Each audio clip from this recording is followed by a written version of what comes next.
Bonsoir. La France est-elle paresseuse? Les Français sont-ils paresseux? Vous, nous, sommes-nous d'incorrigibles fainéants?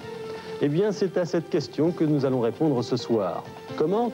Avec une vingtaine de reportages tournés en France et à l'étranger, avec nos invités, les meilleurs, chacun dans leur domaine, avec enfin quelques surprises. Mais une précaution s'impose ce soir. Les Français, des paresseux, n'est-ce pas une curieuse façon d'aborder une question grave? N'est-ce pas indécent, scandaleux même, alors que près de 3 millions de personnes sont au chômage et réclament en vain du travail?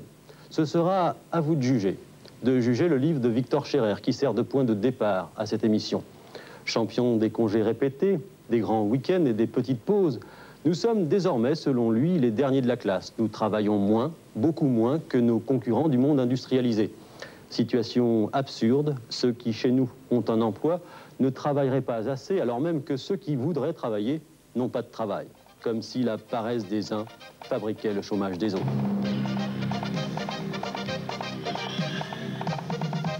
Bien sûr, les choses ne sont pas aussi simples. Il existe en France, et vous le savez, des gens qui travaillent, et qui travaillent même beaucoup. Vu de l'étranger, pourtant, on a l'impression que c'est encore l'image d'une France indolente, combinarde, paresseuse, qui domine. Rien à faire, on nous voit comme ça. Les Allemands disent « heureux comme Dieu en France », avec beaucoup d'ironie et un peu d'envie. Et les Japonais? Si nous sommes les derniers de la classe, ce sont eux les premiers. Mais comment les premiers voient-ils les derniers? Comment les Japonais voient-ils les Français et leur paresse? C'est la question que nous avons posée pour commencer à une équipe de la télévision japonaise.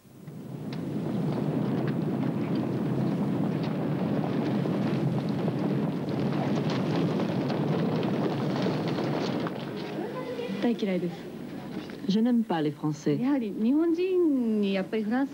ne comprenons pas l'individualisme des Français. La mentalité française est difficile à comprendre. Mais je crois que les Français sont plus humains que nous. Ils travaillent plus que les habitants des îles du Pacifique. En affaires, il est important de travailler en équipe, mais eux, ils ne sont pas doués pour le travail en équipe. Il faut que les Japonais insistent beaucoup pour que les choses se fassent. Sinon, les Français ne font que le minimum.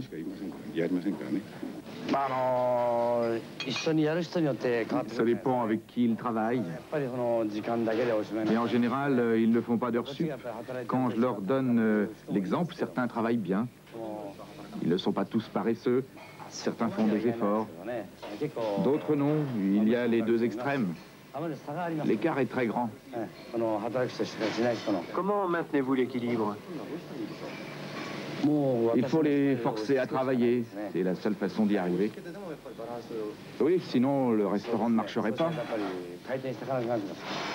C'est une triste réalité, non? Ouais, on n'y peut rien. Ce n'est pas la faute des individus. Alors qu'est-ce qui ne va pas? C'est qu'il y a des gens qui peuvent vivre sans travailler. Ils travaillent moins et sont plus heureux. C'est ça. Ça marche, deux couverts, deux menus. Oui, je crois que les Français sont paresseux, parce que quand la maîtresse demande quelque chose, c'est toujours les étrangers qui répondent à leur plat. Alors, Victor Scherer, la vérité sort de la bouche des enfants. Ça, c'est l'opinion des Japonais. Elle n'est pas très flatteuse, mais est-ce que c'est vrai qu'on est les derniers de la classe? Je crois que c'est vrai. Nous sommes devenus les derniers de la classe, non pas lorsqu'on prend en considération cette durée théorique du travail, la durée légale, les 39 heures, mais lorsque l'on mesure réellement le temps pendant lequel nous travaillons, pendant lequel nous produisons réellement de la richesse, et lorsqu'on compare ce temps avec celui de nos grands concurrents industrialisés. Alors là, on s'aperçoit d'une réalité assez choquante, c'est que l'industrie française, de réduction du temps de travail en réduction du temps de travail, est vraiment devenue la lanterne rouge du temps de travail. Alors combien on travaille en France? Mais en fait, on arrive à une estimation dans l'industrie d'environ 1550 heures. Alors par an, 1550 heures par an, ça veut dire moins de 35 heures par semaine. C'est 34 heures par semaine. Alors ça nous place bien loin par rapport à nos grands concurrents, d'abord. Alors justement, les autres, ils travaillent combien? Alors, parlons-en, les Coréens travaillent entre 2600 et 2900 heures, soit près du double. Les Japonais, entre 1900 et 2200. Ensuite, si on prend les Américains, 1850 heures, c'est 300 heures de plus. Et aussi, nos amis et nos voisins allemands travaillent plus que nous, les Anglais travaillent plus que nous, et même les Espagnols et les Italiens. On a l'impression, quand vous avez dit cela et publié cela dans un livre, c'était la première fois qu'on l'entendait.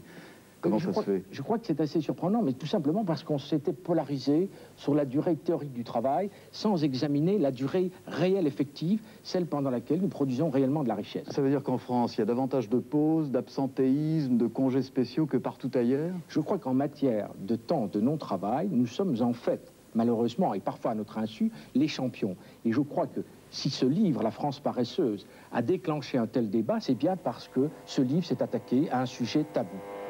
Le temps de travail, sujet tabou, c'est évident et c'est dommage. En tout cas, on peut comprendre, comme ici au cœur d'un bassin minier, tous ceux qui ont mal réagi aux affirmations de Victor Scherer.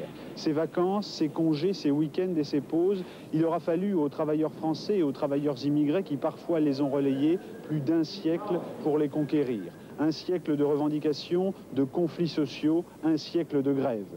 Savez-vous que dans la France de 1987, vous travaillez, nous travaillons moitié moins que nos parents à la fin du siècle dernier. Nous travaillons en principe 39 heures par semaine, eux le faisaient 70 ou 80 heures. À l'époque, les lois sociales n'avaient de social que le nom. À l'époque, il y avait le travail des enfants. Jusqu'à 5 ans, ils sont dans les jambes de leur mère. Jusqu'à 10, ils vont à l'école, jusqu'à ce qu'ils descendent dans la mine. À 15, ils se lèvent à 3 heures du matin, touchent leur quinzaine, vont au bal. En 1884, Zola prend des notes sur la misère ouvrière. Germinal est en gestation. La loi fait du syndicalisme une liberté. L'école est devenue obligatoire. La bataille du temps de travail a commencé. 1900, la journée de travail compte 10 heures. 1906, les ouvriers obtiennent un jour de repos par semaine. Dans l'euphorie d'après-guerre, la journée de 8 heures est votée. Il a fallu 20 ans.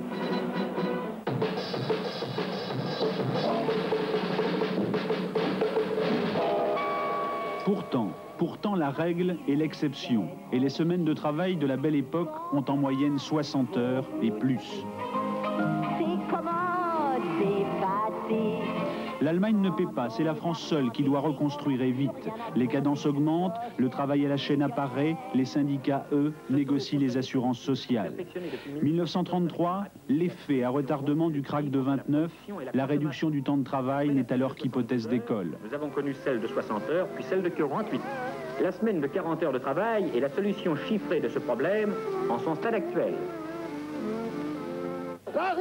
1936, l'imminence du danger fasciste a réunifié les syndicats et la gauche. Le chômage et la misère ont mis les grévistes sur le tas. 1936, la fête et les fameuses lois. Vive les 40 heures et les congés payés, c'est le premier exode. Heureux temps des vacances, où chacun, fuyant la ville, s'évade des soucis quotidiens. Exode vers l'espace, l'air, le soleil régénérateur. Cette détente est principalement nécessaire à la jeunesse. Des jeunes femmes formant un groupe harmonieux disent la joie de vivre dans la nature libre. Vient la lourde parenthèse. Hitler tente de grignoter la France, Vichy rétablit les 48 heures hebdomadaires.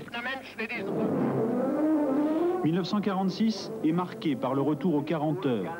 Mais dans les affres de la reconstruction et de la guerre froide qui déchirent les syndicats français, on pense moins au temps de travail qu'à la misère.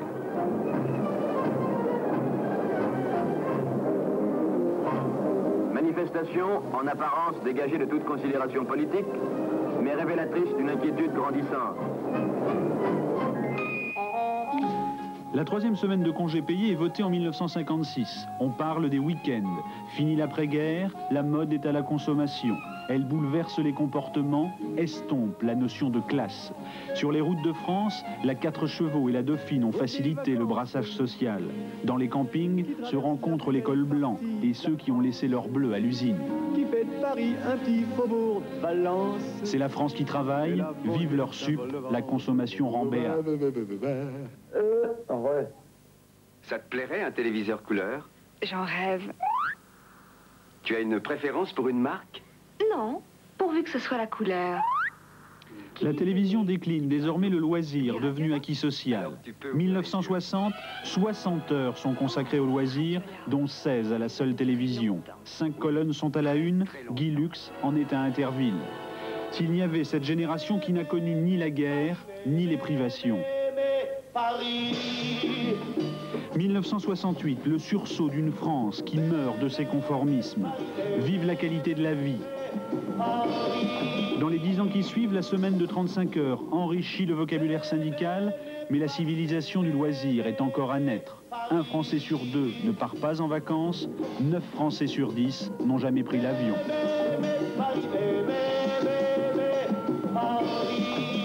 Michel Albert, quand on voit ces images, on réalise à quel point, en matière de temps de travail, on vient de très loin, et qu'au fond, ce temps gagné sur le travail, c'est toute l'histoire du dernier siècle. Mais oui, c'est la vraie révolution.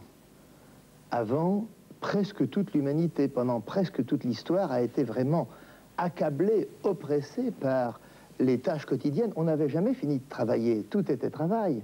Et si on travaillait 80 heures, c'était parce que la productivité était plus petite, était plus faible, c'était parce que nous n'avions pas le progrès technique, mécanique dont nous bénéficions aujourd'hui. Bon, finalement, on a gagné la moitié du temps en un siècle, oui. Et ça s'est fait donc très rapidement, parce qu'on regarde l'humanité, c'est très peu un siècle. Mais bien sûr, un siècle, c'est infime, c'est une seconde de l'histoire de l'humanité, et c'est dans cette seconde que nous avons accompli cette révolution que maintenant nous avons oubliée. Du côté des jeunes ou des générations de demain, l'esprit 68, c'est-à-dire travaillons moins, travaillons peu, c'est fini? Terminé. Terminé. La France paresseuse, c'est qui? C'est quelle génération? Eh bien, la France paresseuse, c'est la génération plus proche de vous que de moi, Jean-Claude Guilbault. C'est la génération d'après moi, et c'est celle qui vient avant la génération de mes enfants. Pardonnez-moi, M. Albert. Eh bien, malgré tout, je crois que vous vous êtes pas trop mal converti, peut-être. Les leçons de la crise, pourtant, je n'ai pas l'impression qu'en France, nous les ayons toutes tirées. Je vais même vous dire, j'ai l'impression du contraire. C'est vrai, il n'est pas facile de renoncer aux habitudes, surtout quand les habitudes sont bonnes et s'appellent progrès social, hausse de la consommation et développement du temps libre. Alors, pour ne pas y renoncer, pour prolonger l'âge d'or, on a cherché des trucs, on a même inventé pour cela un concept facile qui permettait de régler le chômage en réduisant le temps de travail, le beurre et l'argent du beurre. On a appelé cela le partage du temps de travail. Face à la crise, il y avait 2 attitudes possibles. Travailler plus pour produire plus, exporter, gagner des marchés, ou bien travailler moins pour partager le travail et lutter contre le chômage. La France a choisi la seconde voie. On travaillait 42 heures en 1973, on en travaille 38 aujourd'hui, il y a eu la 5e semaine de congés payés. Et le chômage, eh bien le chômage, il a continué à augmenter.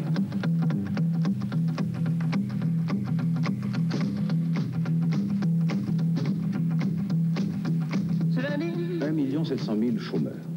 On nous en promet, ce sont les experts, 2 500 000 si votre politique continue pour les années prochaines d'ici à 1985. J'ai parlé de la réduction du temps de travail, j'ai parlé des 35 heures hebdomadaires qui devront être négociées par les partenaires sociaux. Edmond Maire, plus vite vers les 35 heures. Krasuki, pas question de tailler dans les fiches de paye. Les évêques français, oui au partage du travail. Pierre Bérégovoy pousse le président de la République à payer la 40e heure. Jacques Delors, le ministre des Finances, y est opposé, il perd. Geste symbolique, François Mitterrand va visiter l'usine pilote de BSN Emballage. Ici, à l'usine de Vinques de BSN Emballage, on a joué à fond la carte de la réduction du temps de travail. On est même passé à 33h30. La productivité a augmenté, l'absentéisme a diminué, mais on n'a pas créé d'emplois. Au contraire, on en a détruit une 60aine entre 1981 et 1987. Peut-être tout au plus, 12 ont été sauvés. 60 emplois détruits, 355 en 81, 292 aujourd'hui. Échec, non. La réduction du temps de travail a permis d'éviter qu'on détruise encore plus d'emplois. En 1981-82, on disait qu'il fallait partager le travail pour créer des emplois. Est-ce qu'on le dit toujours aujourd'hui? Est-ce qu'on y croyait d'abord et est-ce qu'on le dit toujours aujourd'hui? Y croire comme tout le monde y croit. Hein. Mais maintenant, je ne pense pas, parce que la technologie avance tellement que... pas parce qu'on réduit les temps de travail qu'on embauche. Hein. Oui, il est temps. 300 millions de bouteilles en 80, on en produit toujours 300 en 87. Alors pourquoi 7% de productivité en plus et recul de l'absentéisme? Et